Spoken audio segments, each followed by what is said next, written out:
Well, we can try to be professional and mature, but there's no promises. Well, I'm speaking for myself 100%. You're always great, Sally.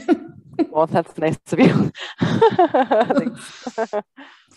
Oh my gosh. Okay, so this is a conversation with conscious minds between Sally and myself about our experiences with being part of that moving to 3D to 5D series. So, thank you, Sally, for your fantastic love and your fantastic vehicle. I took it out for a drive and it was wonderful. I just got it serviced, so you're welcome. Yes, it had that new car smell. Yeah, these sessions are just amazing, and just everybody who participated, thank you so much, because it's just so cool to hear different perspectives. Absolutely. And as I was doing the last one, and it just felt like I could feel all of the pieces of the puzzle that needed to be expanded upon and discussed and explored, all just falling into a beautiful place. I don't think that they were, I don't think I posted them in order that they were done, but I know no one got to listen to other people's sessions until they had their own.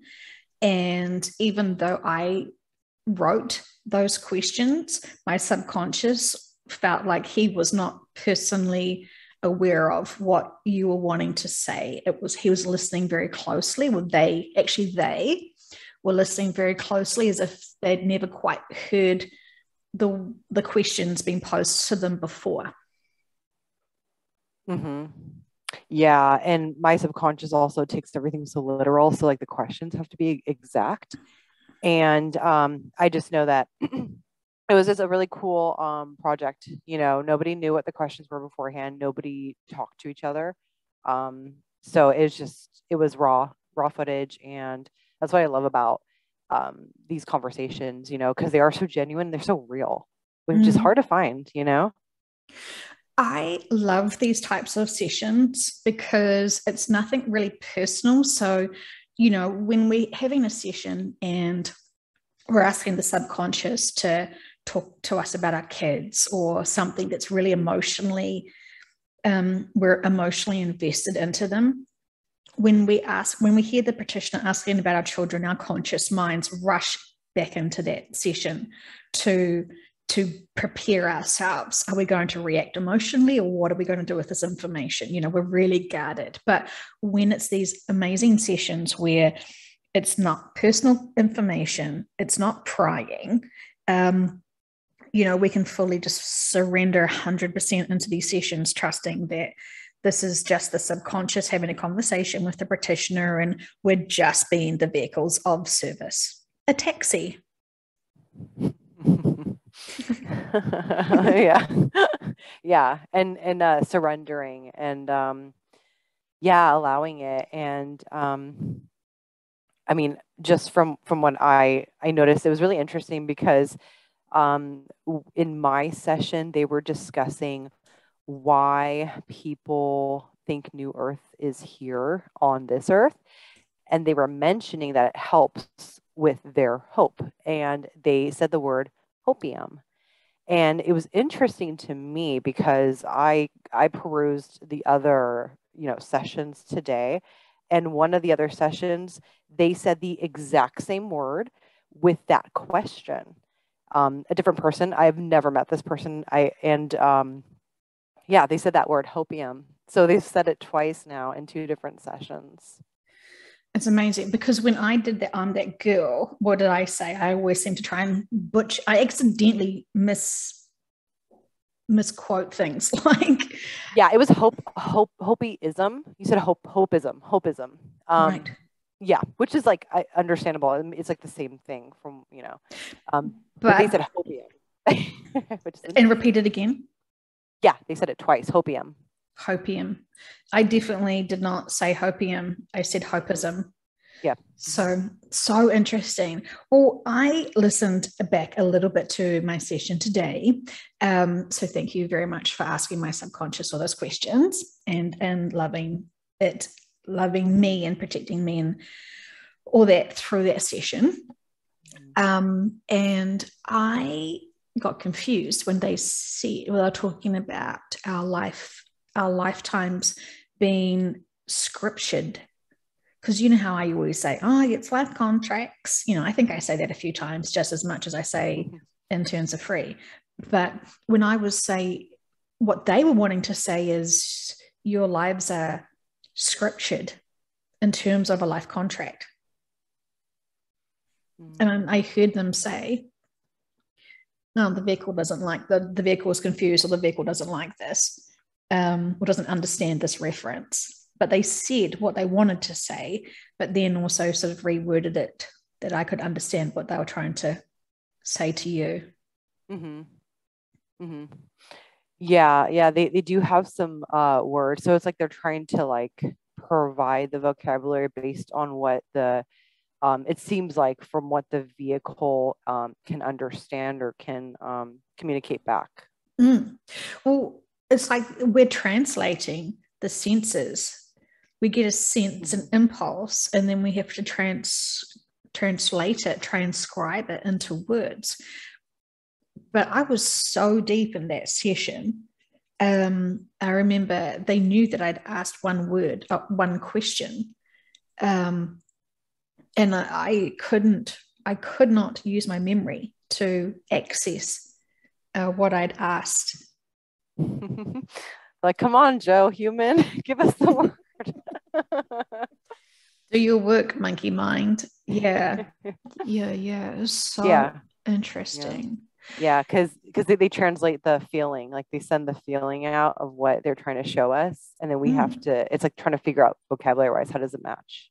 So would that mean that every word has a feeling association attachment to it, and we are trying to, through impulses, trying to translate into words and descriptions many ranges of emotions? I would say a lot of that time in the session, yes, because they give me feelings and senses, and then it's kind of like they're trying to pick away at it, like trying to like figure out what's the best way to describe this. Yeah. I think I had done like 3 sessions that day. And then do you recall how many I had done the day that we did my session as the vehicle? Yeah, it was like 3. It was quite a lot. Yeah. So I just was in that mission to just get them all done. And I didn't want to rush through any of them, but as soon as I realized that this series could be profoundly fantastic, because I was sort of hoping for the skeptics that there was going to be some sort of points of differences, like really dramatic differences that then I could sort of expand upon. But because I'm not new with this content, I understood what they were trying to say. And so I haven't actually gone back and listened without my practitioner ears being a part of the session to think, I should have expanded upon that. And so if anyone does have any heavy suggestions of what I need to explore upon or expand upon, this potentially may not be the only series that we do. Because I was sort of curious, if we ask the subconscious directly, what would you call our bodies here? I know that my subconscious would say it's a meat sack. Sexy. Yeah, well, I just remember listening back to my second session as a client for QHHT, and they were talking about we were just these slightly evolved monkeys in these meat suits that were, really profound mechanical machine kind of organic. It's just incredible what they were trying to mansplain to me when I was still so in shock when they were saying that this planet's shifting. And I remember thinking, well, shifting to what? Where? I think my thought was when I heard myself say that through the session, I was like, shifting where? What's a shift? Yeah. You know, like it was a bit confusing. Can only imagine. Yes. Yeah, there was a lot. There was a lot in that second session. It was so funny because Prince, the musician formerly known as Prince, in one of the sessions I had done earlier, he told me that he was going to help me find a guru. And yeah, he really wanted me to find a guru. And I was so excited about it. And, you know, this is when I was, you know, trying to find some type of, my level of self-empowerment at that point probably was at E, the very first step. I didn't have full self-empowerment. I just had the very beginning of the word. And so when Prince comes in as a soul essence and tells you that he's going to help you find a guru, you get kind of excited. You know, you start listening to Purple Rain and you just get super, super excited. So it was funny because he was saying he wants me to find gurus. He wanted me to find an influencer and a guru, and he was going to lead me to it. But he went on this big tangent about how I was kind of walk through basically a valley of fake ones first. So it was quite funny. Interesting. And then it got all like really sweet, I think, not so long ago when he came into a session. And yeah, it was kind of like, it was just a journey to find oneself. Wow, how profound. Yeah. When you're trying to seek for something that's really always within you, you sort of, it's like, oh, it's not like this is all I was going to say. It's like kissing frogs. You got to kiss a lot of them to find the prince.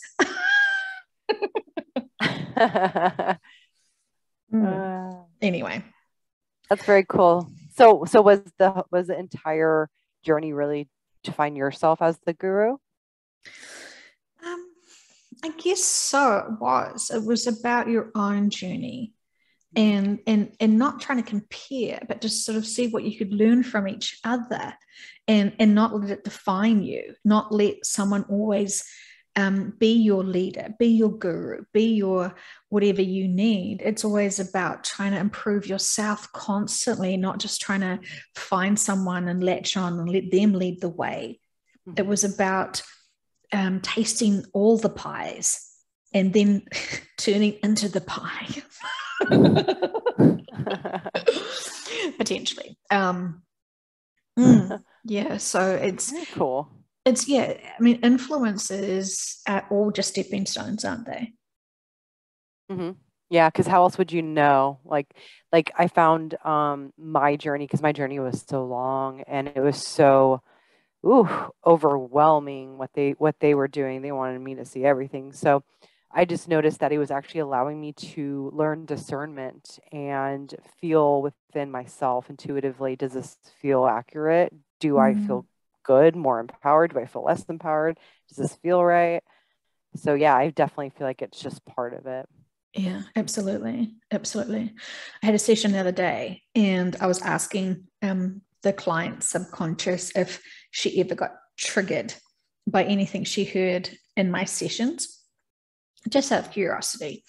And they were like, no, she's so like evolved and she's so empowered of self. Nothing you've ever said has triggered her.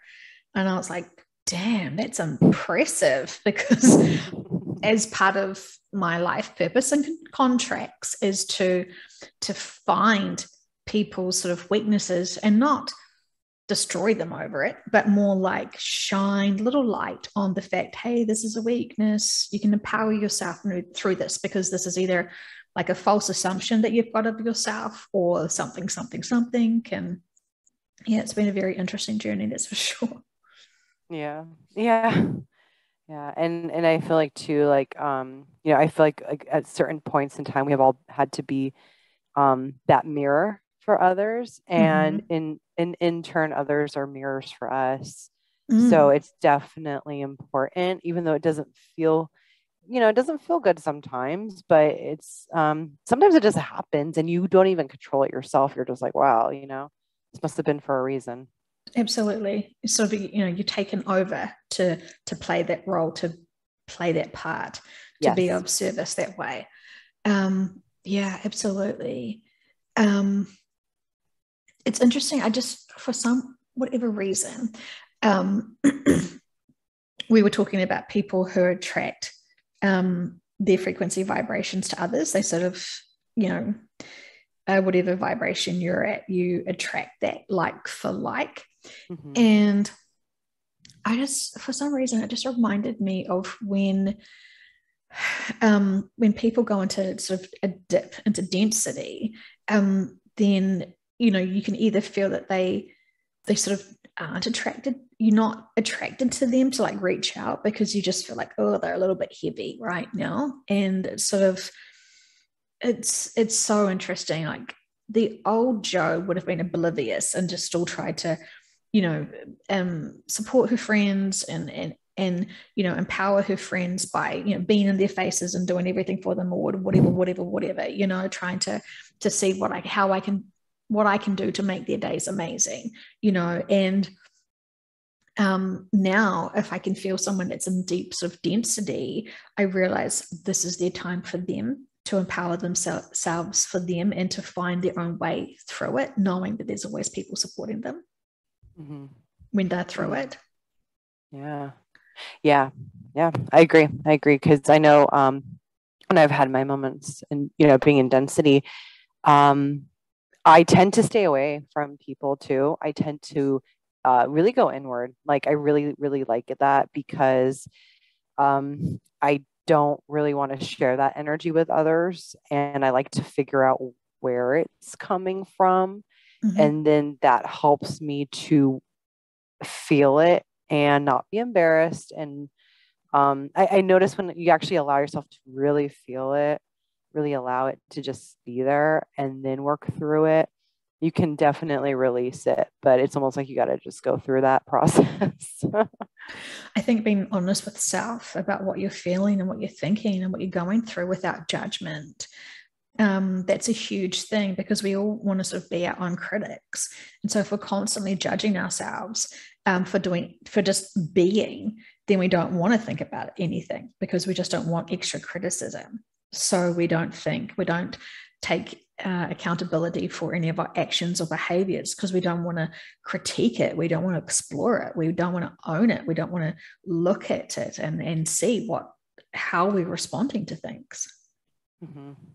Yeah. And I know it's like said in so many different ways, but it's actually very true. And from my own experience, you really truly have to sit and love yourself and learn to love yourself, like all of yourself, like everything, like even the parts that, made mistakes. Just, it's almost like having compassion for yourself, because if you have compassion for everybody else but yourself, that's lacking. You're not 100% ready. You have to have compassion for yourself too. Yeah, absolutely. Absolutely. But when do we choose to really step up and do that and be able to do that without falling? Yeah. It's challenging. Yeah. Just practice more every day. That's what I would do. That's what I do. I mean, I practice, it's not like you just are all the time, 100%. You're not perfect. You're never going to be perfect. But if you just work at it, it gets easier. Yeah. I feel like for some people, because they know they can never be perfect, they just can't try. Well, what's the point? What's the point in even giving effort because I can't be perfect? I would say try to be the best version of yourself that you would like to see. And then they would say, I'm not going to buy that Hallmark card. I'll be like, but why not? There's glitter on it. It's really cute. It makes you feel good. It's got a badge and it says #1 star. You get a gold sticker with it. But yeah, that's when you really realize that you need some really big love and support, when you can't even start because you're like, what's the point? nothing's meaningful anyway. Like, that's that when you're really in that, I'm going to the garden to eat worms and I'm never going to stop. Challenging. So, how did you feel when you did your session? Your subconscious basically summarized your subconscious basically summarized the entire thing in one answer right at the beginning. And I was like, oh, right, well, there you go. There's the series wrap. It was good. I don't remember. That's the funny thing. I don't remember like much of what they said at all. I remember the feelings. The feelings always tend to stick with me, and usually the visuals will stick with me, but the wording is usually, I can't remember because they talk. But I really liked when they were mentioning that everyone, all animals, all plants, all people subconsciously know what's happening and no one's forgotten. And I thought that was really sweet. And I really liked that. And I was like, wow, that's a good way of describing it. Yeah. This is when, I mean, you're amazing and I love you, but there's no way if I just asked you now, so Sally, from your perspective in terms of the shift, what does shifting to 5D mean for humanity? What would I say? We will move to a new planet. Yeah, I don't know. They speak so eloquent and so quick. It's like, that's not. Yeah.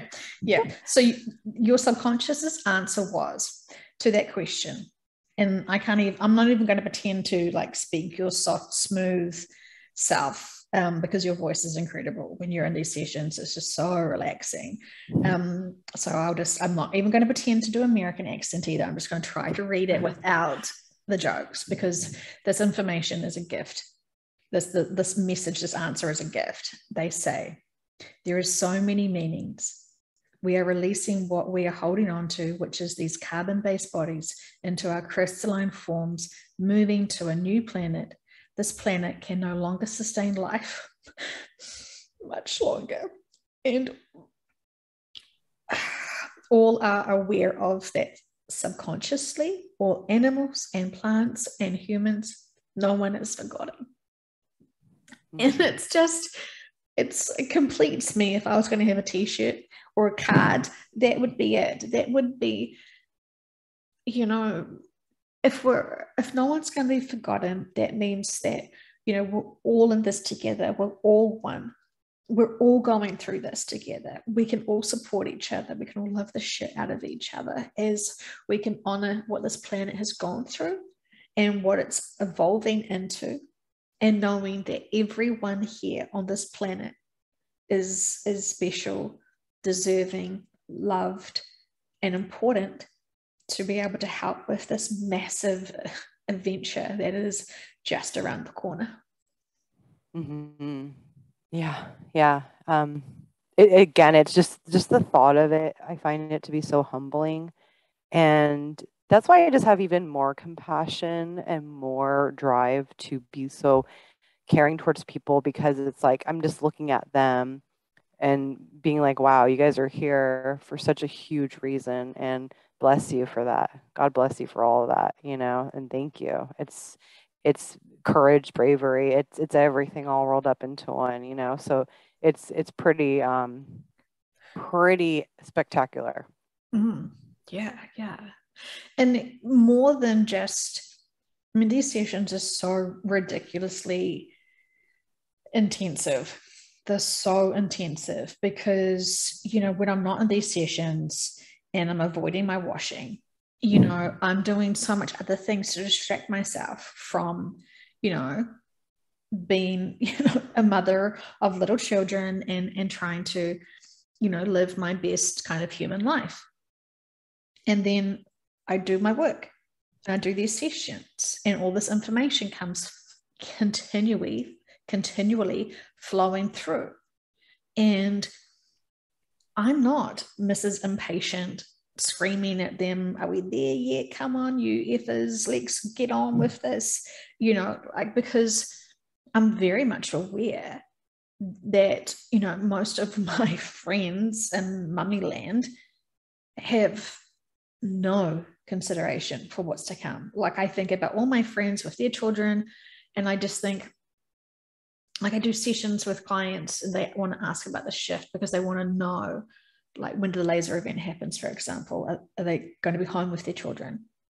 You know, like, it's just, we don't want to be separated from our loved ones when we know big events like earthquakes or volcanoes or whatever is going to happen, because the panic of just not being there together is worse than the actual event of the natural disasters or the man-made destruction.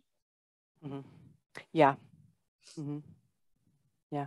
I cried today in the session because the client wanted to know about the laser event in terms of would they hear the sound of it, and as the subconscious was talking, I just got this massive wave of all the range of emotions as they were explaining that the client would feel that way as soon as she heard the sound of the laser event. It's this massive anxiety, grief, shock. And the subconscious was saying, she'll know exactly what it is. And she'll be like, oh shit, that's real. Mm-hmm.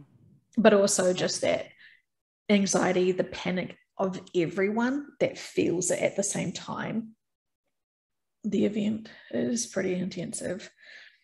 But of course, the subconscious wants to support the vehicle and also can. And I mean, how many times have I heard about the laser? I mean, many times. But still, when I'm in a session and I'm hearing the subconscious talking about the impact of it, I still have an emotional reaction. And I just think this is going to be nothing compared to the actual day that this event occurs. So it's pretty intensive. We're not going to pretend that we want to hurry that up. But in saying that, the subconscious said, I asked, what would you like my client to know and be reminded of on the day of this event? And the subconscious was like, that everyone really is going to be safe. And while it may seem like it's a very chaotic, unstable, unsafe situation, you are all really going to be safe. And I said, well, what about the souls? I already knew, but I was like, just clarifying. What about the souls that shifted with the laser? And the subconscious said, they're going to be the most safest. But like, we're out of here. Yeah, laters, bitches. Yeah. We're out. Drops the mic.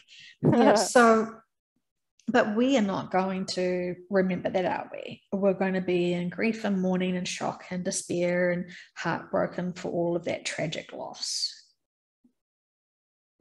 Yeah. And it's really, it's really, and I know we've talked about this, you know, it's knowing this information and living a normal 3D life while knowing this information and trying not to allow it to impact you negatively or in certain ways, you know, trying to find the balance. It's a challenge. It definitely is a challenge. And I would say I'm very balanced compared to when I first heard it. But yet there's still those moments where I'm just, you know, that anxiety randomly will just hit and I'll feel those emotions. Yeah. I got to a point where I was hearing so much information from sessions. It's like, I just, you know, nothing surprises me at this point. Mm-hmm. But in saying this, we were discussing this the other day when we're in sessions as practitioners asking questions. We're in a little bit of I sort of think it's like it's a very meditative trance. Like when we both sort of said the same thing, right? Like we're in a different altered state, processing the energy and the information, and we're very heavily guided to be saying and doing the things that we're saying and doing as practitioners, I think. Mm-hmm. Yep. And so a lot of the information that kind of is quite shocking and new we are paused from emotionally experiencing that or processing that until after the session's done. Often when I sort of, finish for the day and I just sort of, have a recall of my day and event, and that's when I just will burst into tears, because a lot of my clients right now are having really insanely profound dreams, which are really connecting into their parallel lives. And not all these parallel lives are having their best days. Some of these parallel lives are having the worst days of their lives, and they're needing their, I guess, more sort of balanced, mature version of 3D self to go in and be a part of that day, to help them with the balance, to help them with the perspective, to help them, to let them know that they're there. And it's quite traumatic sometimes to hear this information, but when you're a practitioner and you're just trying to help work with the subconscious to be able to understand it more and completely, so then the client can unpack it properly when they listen to it, we don't really sort of have the luxury to kind of indulge in our own feelings and emotions and have the empathy that we probably would normally if this was just an ordinary conversation. But because, I mean, I know you and I profoundly respect the power of the subconscious, and we don't really, truly, I mean, we've had a few giggles here and there, but we don't fuck around with it. We don't muck around with the conversations. We know that they're kind of, it feels like they're sort of busy. So we always want to ask the most specific, direct question and then, get on with the session in some regards. Mm-hmm. Yeah. Exactly. And that's why I find it just beneficial with the, the questions, just to kind of allow them to prompt me to ask questions as the practitioner instead of have like already pre-written ones, especially when we were discussing, when we were talking with Tupac, and there was just a few other ones where it was almost like they just wanted me to go with the flow of the conversation as I'm in like a trance-like state. And yeah, I totally agree with you. It is almost like you're putting yourself on pause and you're being of service in that way. So it's really down to business at that point until it's over. Mm-hmm. Mm. Yeah, it's pretty surreal. My session was really emotional when we did that series session from 3 to 5D. The joy I felt feeling Gaia in the fifth dimension was so intensive. And I felt like it was an insane roller coaster ride of that session, where I was super high watching Gaia just being in her best joy and so elated, to then come considering, well, what is Earth like then now? And then it's like I was looking and feeling into the new Earth and all of that amazing energy. And then it's like I just looked over and felt into the old Earth, and it was so hideously different. And I knew that I'm still on the old Earth. And when I listened back to those points, there was barely any real true description of the elatedness and the wonderment of seeing Gaia just so beautiful and just so expansive and true healthy glow and all this amazing stuff that I can't even justify in words. And then that horrific, heinous density of this planet now. I've never had that from that perspective, because I was noticing myself not on either of them. So I was just being able to observate. And when you observe this planet, knowing that Gaia really isn't here anymore, I feel like I can tap into her consciousness when she was here, if I choose to go back to that point in her experience of that. So it's strange. I can feel into the challenges and hardships she had here. I know she doesn't have any hardships here now, but I also have felt into her elatedness on the new earth, which is a little bit interesting. So of course, I make my right choices. But holy fuck, like for you, how did it feel when you could feel me having those meltdowns in those sessions? Compassion. Definitely compassion, because I can feel just the strong emotion coming from it. And just knowing the way it was with Gaia beforehand too. And just what she went through before. And it's again, it's just so, it's overwhelming with these sessions because they give you so much like feelings and emotions that, like you said, it's like you, like we were talking about, you can like bawl your eyes out and cry super hard, but then when it comes through the video, it sounds like you're making a few like weeping noises, but it doesn't really full on give you exactly what you're feeling. It's pretty powerful. Yes, well, they muted me. Like I felt like when I noticed that suddenly when I was able to fully sense into the density of this planet, I was screaming. Like I was screaming. Like, and it was not my joy screaming.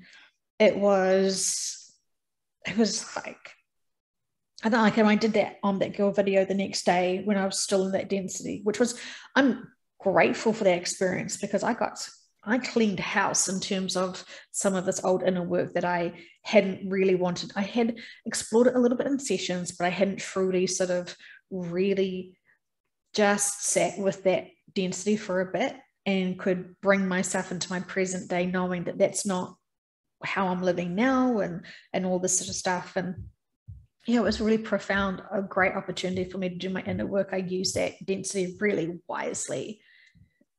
But yeah, when they said she's screaming, how long have I been on old earth for? It was not, yeah, I mean, I'm glad they didn't scream that out. And I remember the only other time that I held back from screaming, it wasn't even my scream, it was Gaia when she wanted to be released last year. And I knew she wanted to channel and to share a message, and I could feel her coming in, and she was screaming, "Release me, release me, release me, let me go, let me go, let me go!" Like, and it was just this blood curdling, intensive thing. And bless all those people that think the sessions are just for like shits and giggles and entertainment and this is going to be so much fun. Like, it's a journey. It's a journey. And while we're so protected in these sessions and we're only given what we can handle, it has been a very interesting experience. Yeah. Oh yeah. There's been sessions where I really had to like process it for weeks. It was that, emotionally charged. But again, it's such a great learning experience. There's so many ways about it that it teaches you with these sessions, and that's why I think they're so amazing. And yeah, it's like the empowerment, the cleaning of like you said, like any kind of past densities, like all the healing involved. It's beautiful, really. And yeah, it's just I think these sessions are so amazing. Definitely gifts. And this is so profound, and we have got such a beautiful gateway to be able to directly connect into our subconsciouses. And it's such a shame that not that many people know about these sessions and the power of these sessions, because I mean, even when they hear that or think that it's hypnosis, I mean, that's just such a silly kind of name for it, really, I think. With my judgmental non-understanding of what hypnosis is, really, I just think, it's another label. Yeah. Anyway. Yeah.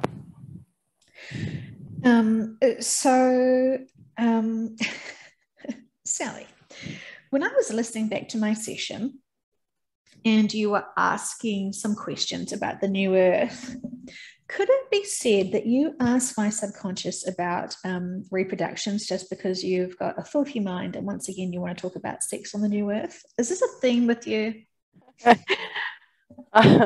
It's funny. It was it popped up in my head. And so I want to actually thank the subconscious for that, because I feel like they wanted me to ask that question. You were like, I'm just going to ask a really simple, really like innocent question about reproduction, just because you want to know about foreplay on the new earth. Yeah, it was funny too, because it just popped in my head and I was like, what about like birth and death in 5D? That's what popped up. And I was like, that's a great question. With what I've experienced, and I haven't really explored it too much, because this was not a problem, but this is kind of how I worked, right? When I would ask certain questions and I would get that sort of information, I kind of didn't really go back and ask myself the same questions, because there's just so much to explore. And there was some things where I sort of had thought, oh, we've already asked about that, I'm not going to ask again. But then we're kind of, basically everything after December 2020 should have been re-questioned again. And every time we sort of seem to get a new extension, and every time they're sort of like, oh, well, we're going to have to try something else new now, because, it's just not working. Humanity is still distracted with entertainment and nonsense. So, they're having to get really creative. So it is really interesting what is coming out now in sessions. And it does sort of bother me a bit to think, what have I already assumed because I've heard in a session that now could be updated, for example, so it is great having, still many sessions with many clients to have them be so clever with their questions and their curiosities to kind of discover and explore along with them. So, it's the best sort of like backseat driver job you could ever have, really, being a practitioner. Yeah, very, very like interesting job too. Like if you love to learn, perfect. Yeah. And I've seen or I've observed what would appear to be some practitioners not wanting to learn, but wanting to, not grow. And this is why I think a lot of practitioners are really confused about the new earth still, because they're pretty convinced and are pretty sure it's X, Y, and Z because they trust some other practitioner. And so they never explore. And most people, all the muggles out there that are trying to find, they've just suddenly discovered Dolores Cannon, for example. They've got, what is my life purpose? What is my mission? Will I be a millionaire? They've got those fantastic basic questions. And it feels like if the practitioner is not ready to hear about the big shift and the new earth, these poor victim clients that I just referred to as muggles, maybe not getting the best sort of service for their experience potentially, but everything's purposeful. Yeah, and I do feel too like those who are not ready to hear certain information will not hear it. Yeah. Well, because we did a session prior to your session where we asked you, the series questions, not serious questions, but series. And I was sort of trying to, have a debate with your subconscious, let's just say, about like, this feels like a really significant series that could be really profound for people to really hear this great summary of all these sessions. And because I was sort of imagining probably would take 20 minutes to to ask these questions. And we know people don't want to listen to things too long because of their attention span and their interest level.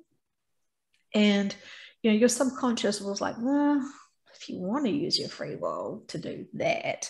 And I was like, but, you know, wouldn't it be able to be, would this or would this not help people? And it was like, oh yeah, it would help them. But, you know, the people that can hear the messages and sessions already probably are. It kind of sounded like not that many new people would discover this information or still be ready for it. So I was trying to have that. I was having a confused conversation with myself, with your subconscious. What do you feel from you having all those feelings? What do you feel like would be the outcome for people listening to these sessions from the series? The way that the subconscious was sending the information, the feelings, was with that question, they were saying, you can definitely do that. That would help. Everything that you do does help. And they were saying, however, just because these sessions are at the top doesn't mean they're going to hear it first, though. So they were saying that, yeah, it's going to help. It can help. And they're basically just saying, but everything you do helps. So it was almost like they didn't want you to think like you have to do all this extra work. They were very like, almost like, why are you asking? You're doing so much already, kind of a thing. That's kind of how it felt. Yeah. Honestly, that's how it felt. And they were kind of like, well, you know, you're doing so much. Yeah, that's great.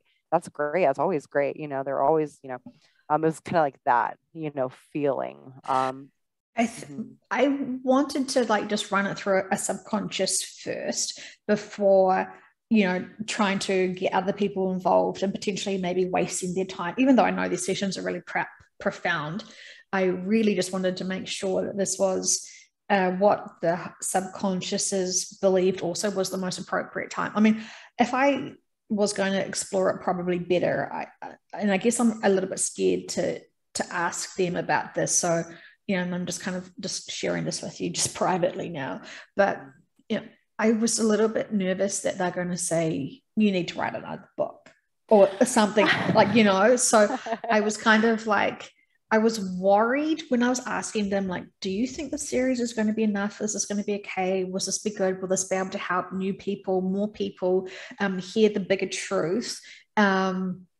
And I was waiting for them, a little bit nervous to hear them say, you know, well, no, we want you to do X, Y, and Z, you know, because, you know, that book was still a lot to, I mean, it was, you know, versus, I mean, a few days just pulling out those sessions, those 10 sessions in a few days was nothing compared to that sort of month of editing and just that feeling of, how do we best support people on the old earth? And I felt into a lot of that density and a lot of that serious emotions on being on the old earth. And it was really intensive to purge a lot of that density and all of that thought process of what it actually is going to be like on the old earth and how can we give these people the best tool possible when potentially they don't even believe in reincarnation. Like, what questions do you start asking to support them through it? Like, it would be a fair assessment to say I massively overthought and over worried about that whole process because all I could feel into is people being on the old earth fucking terrified and scared and alone and around massive carnage. And well, I had the luxury of not living in that and having the belief system and respect of these sessions, having the advantage point to be able to figure out and try and hope that we could provide a really helpful tool for those people who are going to be in the most horrific experiences. I couldn't even imagine. I would never want my worst enemy to be in that situation. You know, if I don't even have a worst enemy. I think my worst enemy probably was my unevolved, disempowered self, because, you know, that bitch was crazy, you know, like she, you know, And because she just was so self-destructive and couldn't see how everything was to empower her. And, you know, she just so reacted to so much stuff. And, you know, I mean, and that's all cool because I have so much matured and grown from that, as, you know, everyone does. It's not just because we're getting old and like milk. No, I agree with you too. I was very reactive before the whole, you know, walk in, the whole, you know, the huge situation I went through. Yeah, totally. I mean, people are people, we're human, you know, so it's a journey. Yeah. I was trying to explain to my daughter's principal about how Olive can read energy. And I know that the teacher for Olive, needs to say Olive's not her favorite student, right? So Olive can feel that. And so Olive's responding to that. So I'm talking to this very Christian principle about energy and how she can feel and read into it. And I'm trying to mansplain this to him. And I just, you know, when you discover that your own prickly cactus is your children's teacher, it's, you know, it's next level, my friends. Yeah, especially if you're trying to explain something and they just don't want to listen or be open-minded to it. Yeah. You know, so yay. We all have some, right? But that's how we grow. Yeah. I have a couple of those. Yeah, absolutely. Okay, so is there anything else you want to share about your experience, either being the practitioner for me in that session or being the client? I will say being a practitioner is not as easy as anyone would think. You know, because it's just like you've got to be really focused, but then also allow it to flow and just, you know, keep the questions I guess pertinent. And yeah, I feel like when you have like a lot of respect for the beings that you're speaking with too, I feel like they open up more to you when they know that you don't have an agenda of trying to figure out information for your own what is it, ego, I guess you could say. It's like they can read, you know, the room. So it's, to me, it's just like if you come in there very humbly and appreciate everything and don't look at it like it's your I guess it's my time to like learn all the secrets I want, and you know, I'm that kind of a thing, and have an attitude about it, I feel like they probably won't want to share as much because they'll wonder where this is going. You know what I mean? Like what's your true agenda here? Is it to help others and to empower others and yourself, or is it more for ego stroking? Yeah. Well, we know people that, you know, use this information as if it's their own personal, you know, divine wisdom and knowledge. And yeah, ego stroking indeed. What was it that we learned? They wanted to be worshipped. Yeah. It's choices.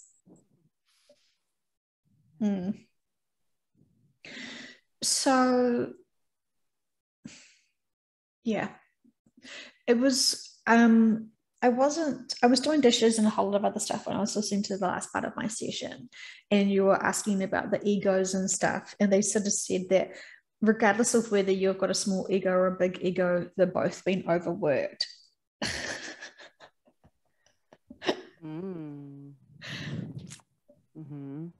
Yeah. Yeah, and it's funny too, because weren't they saying that like the ego was there for a reason, but now it's really not needed? Yeah, the ego was there just to be able to formulate the emotions and to have the connection between the physical life and to make a more personal experience, that you respond to this way of life that way. So your sort of personality and your ego is really a personality, and it's sort of like it's your I don't know, it's a reference of your experiences in life, really. Those big ego people have got such big insecurities that they have to puff themselves up. And so that's why they're working overtime to try and puff themselves up.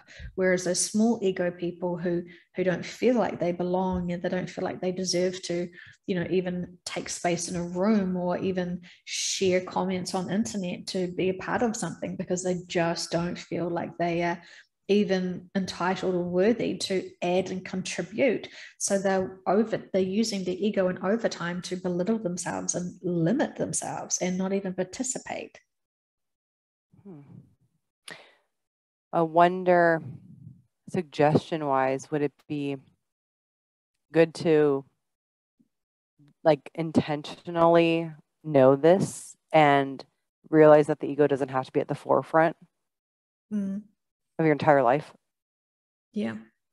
Yeah. Well, I mean, I know Dolores Cannon says, it's your Mr. Stupid, right? And so people who get triggered by that and are so offended because I'm not Mr. Stupid, they would, those obviously the big ego people, because they think they're brilliant and geniuses and blah, blah, blah, blah, blah. Whereas the small ego people would be like, yeah, absolutely, it is Mr. Stupid.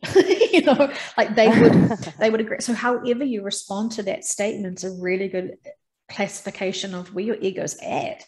If you're really humble and if you're really balanced, you would know, well, yes, my 3D consciousness is really 3D. There is so much more advancements. I am happy to be, and I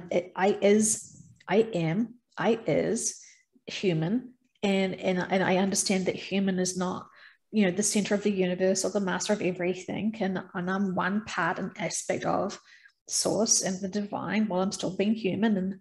And you would know your place, you would accept your role and your experiences. And yeah, it's such a fascinating thing.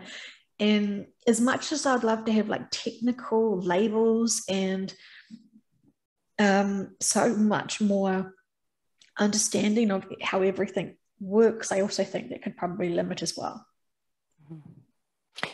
Yeah. Just have faith and know that you don't need to have a overwhelming ego either way.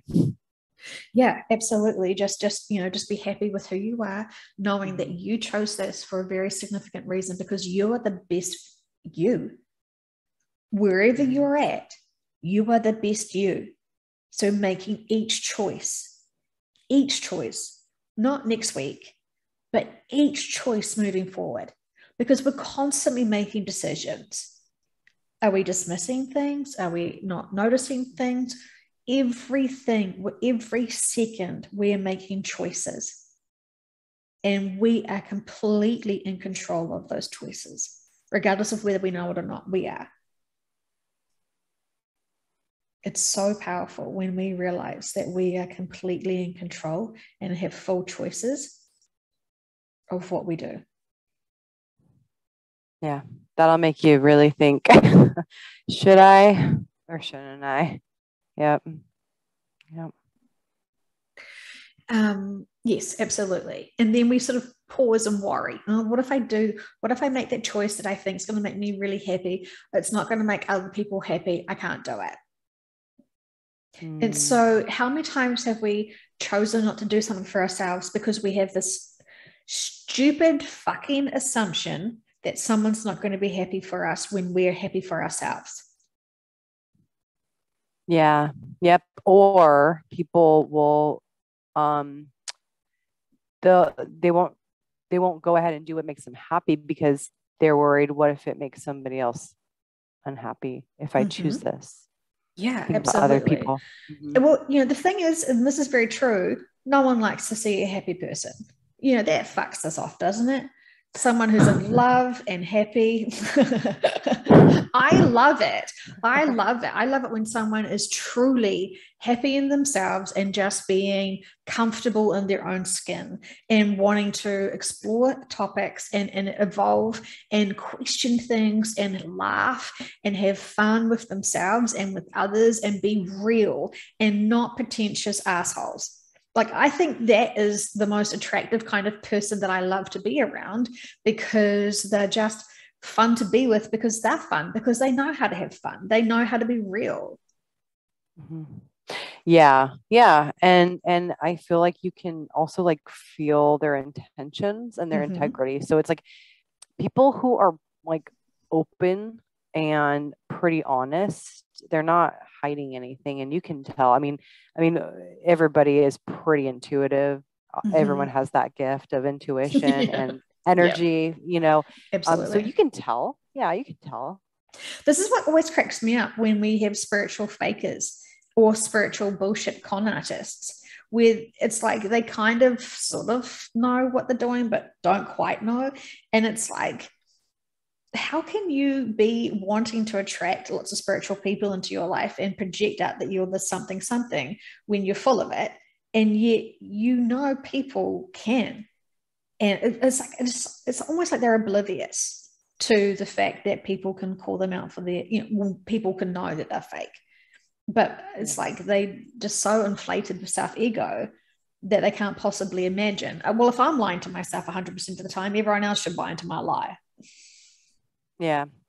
Or it seems too like there's another possibility where they want to be what they're projecting out, yet they don't know how to get there because they're afraid to look at their inner work.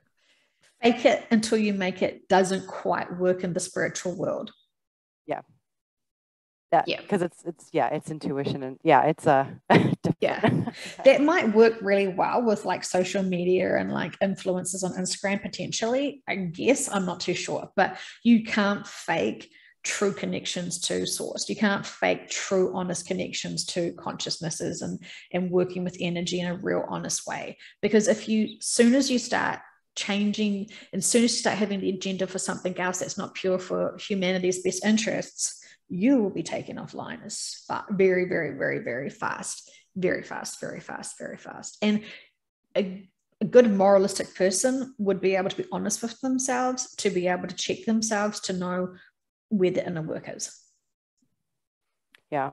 And I mean, just even from my own personal experience, I mean, it was hard looking at my, inner work. It was things that were so hurtful that it was like childhood wounds, like everything you can think of. And I really sat with it, and I allowed myself to go through the pain, go through the crying, go through the experience again in my own personal space. And I found that to be the most freeing thing I've ever done. And it's only scary before you do it, but while you're going through it, you're like, dang, that was still affecting me. And it shouldn't. You feel this instant sense of liberation from it when you actually address it, acknowledge it, and learn that lesson, to just remind. And even if you don't learn what that lesson was, but just remind yourself, my gosh, that was an intensive set of time. And I think we're so afraid to go back into that pain because we think it took us 17 years to get over that heartbreak or whatever. How could I possibly ever think about it again? Because we think it's going to take us that long again to overcome it or something. It's, oh gosh. I actually liken it to where it's like your trash can, your trash bin, and it's full of stuff and you haven't took it out because you've been ignoring it, right? So you finally notice that all that trash is piling up next to you, and you dump it, and you feel so much lighter. And that's what it reminded me of. You just dump that crap. Yeah. You don't like open up the trash can and like read all the receipts and all the letters and then see how much messy it is. You know it's dense. You know it's smelly. You know everyone can see you with it. You know that you're starting to become this stinky kid because you are not willing to dump it. And so, yeah, it's trash day, everybody. It's time to put the recycling out. Yeah. And if you have to read the receipts to provide emotional closure, sometimes I guess you can. It's just going to hurt more, but hey, it's it's to each their own, because I mean, it's everyone's journey and everyone's trash. So, but like when we're reading those receipts, we're not going to see all those regret buys. We're going to look at those potential great memories within that, which we sort of, you know, we're not discarding. We're only discarding the density of the potentiality. Like when things have gone wrong, it's because we had expectations, right? So when we have to remind ourselves of what our expectations was, what the actual reality was, fact check. Are we in a better situation now because we're no longer with that person, or because we learned to self-empower ourselves, or to rely on ourselves more than someone else? Just reminding ourselves of what's actually in that trash can, and we can actually remember the fun times, and maybe not so much the fun times, but remembering where we are today. We're not trash anymore. We don't have those trash lives anymore. We have the memories of, trashing ourselves emotionally and belittling ourselves emotionally and thinking we are completely alone. We've got so much more knowledge and wisdom now. We know we are completely protected and loved and supported. Mm-hmm. Yeah. And also a lot of the time, if people have said things to us in the past, called us certain names or labeled us as certain things, and, you believe it, you're like, oh yeah, that's probably true. I am this, that was actually a lot of my inner work, so it's one of those things too, where you're like, no, I'm a great person. I'm this, I'm that. And yeah, we all make mistakes, but again, self-love is just so important in all of this. It's really the key. It's best to have something completely outrageous said to you, so then you can realize, oh my gosh, people say things that are just ridiculous, and I'm not even going to bother listening to them because it's just so absurd. Yeah. But sometimes they're just, they almost could be true, and we don't quite know. Is it true or not? And that's when we go into self-doubt and worry, because we're really afraid. What if I'm completely oblivious to that? And we're afraid that what people are saying to us, which is not really empowering, it's kind of mean-spirited. We worry, fuck, is that actually true? And then we've got to do some inner work to fact check it for ourselves, to feel into it. Is this true, or is this bullshit? Yeah. And that sounds like a great way to look into all that. It's like another opportunity.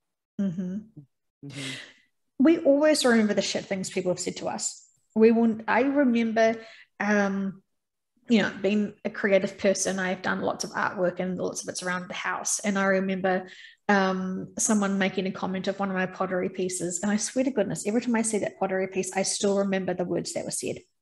And it's like, well, I didn't agree with it because I didn't see it from that perspective. I still remember what they said, which is so ridiculous, because I'm sure they probably said lots of other really positive things, but I'm trying to think, I can't remember the positive stuff that they said. I only remember that one criticism. Yeah. So anyway, and so what it was is I was trying to learn how to do some slip casting. And so I wanted to buy a pottery mold, which is like a plaster of Paris form. When you put the wet clay into it, it dries up and it takes on that form.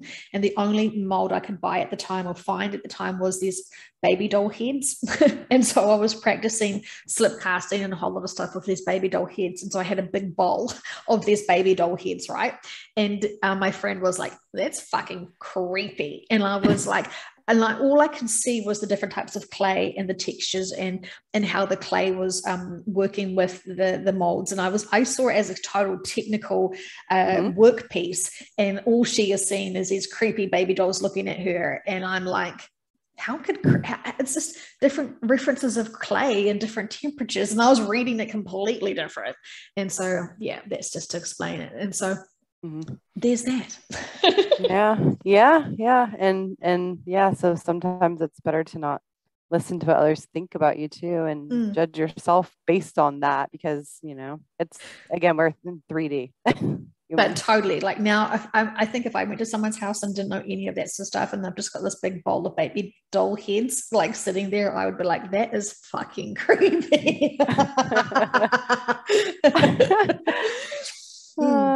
I guess you could just laugh at it, be like, people are people. I don't, people just say some things don't really mean, you know what I mean? Yeah, I mean, God, I always speak for, I think, 100% of the time. Yeah. Yeah. Are my intentions to be horrible? No.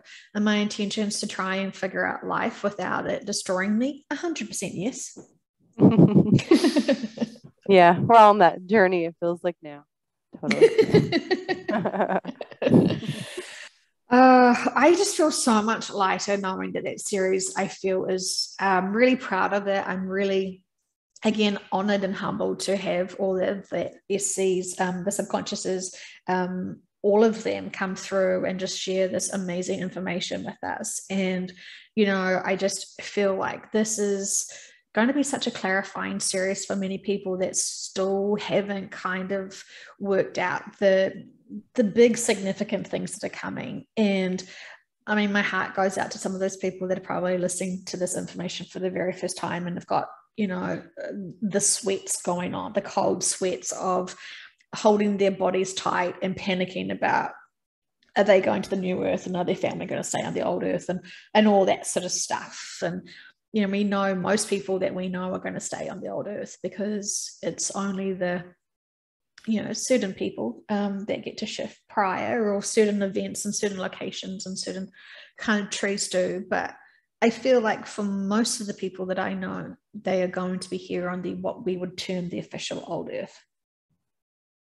Mm-hmm. Even though we're on the old earth now, it gets complicated, right?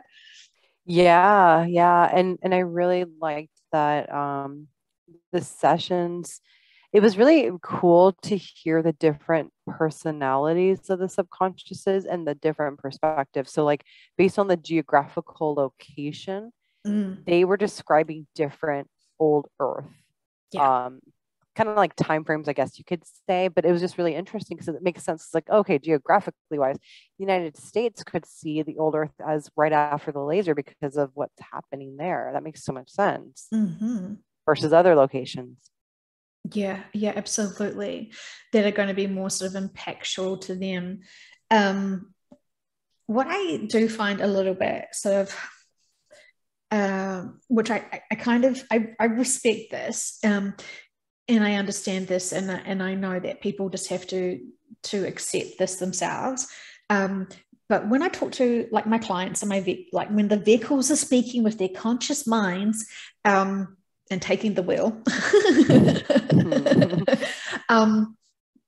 that's, I feel like, they've got everyone's got their unique personalities and their perceptions of life and all that sort of stuff, and even different perspectives of, the content that I've been trying to share and spread. And they hear other people's sessions, but, you cute, you do you, but, they're comfortable with their level of information. And then when they have their own sessions and their subconscious, who again is like a different personality to the actual vehicle, like I feel like, well, you've got the same body, your subconscious even sounds different.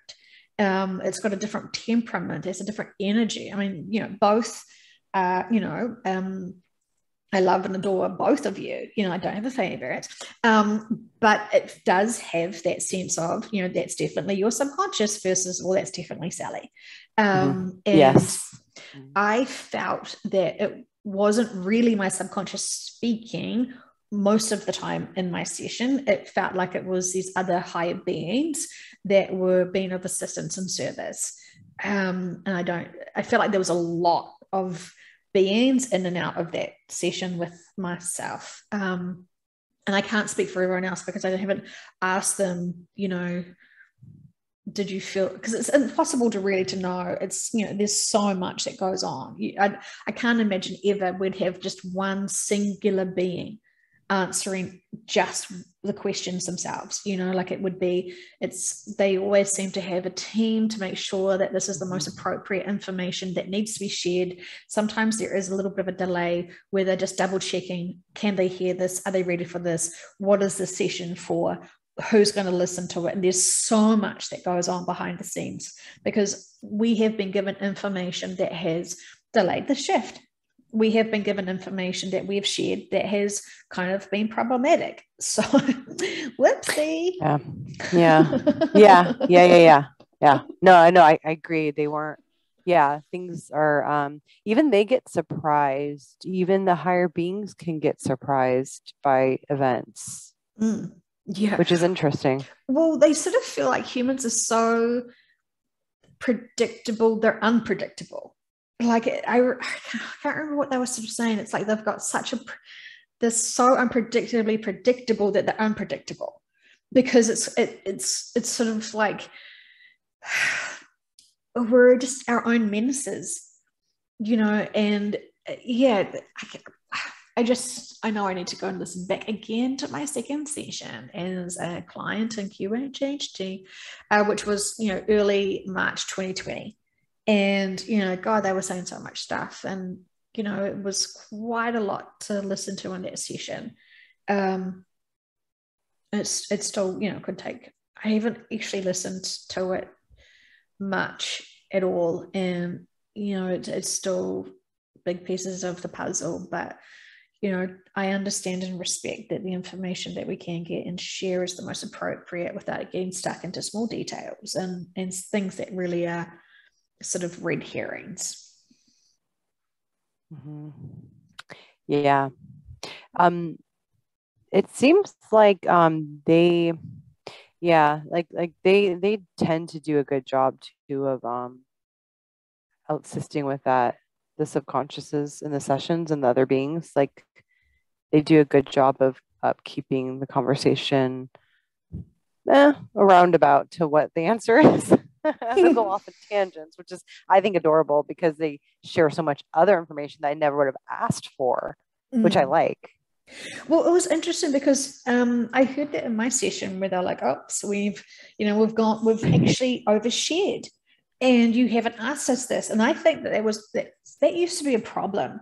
They used to say to us that was a problem because you didn't use your free will to get their information, and so it was actually kind of, they've broken the rule of non-interference, because if you don't ask for and you use your free will to ask for things, and they just give it to us, then that could be a problem for other collectives that are trying to say, well, look at you're breaking this rule, so therefore we can break it too, and do a whole lot of nonsense. So they're trying to not. But it was interesting because I wonder if that rule still applies to some degree. They did say, this is was a little bit haunting, I have to say.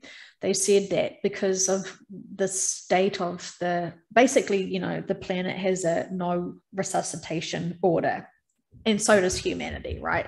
In terms of if things happen, people use their free will, they're not going to save us anymore.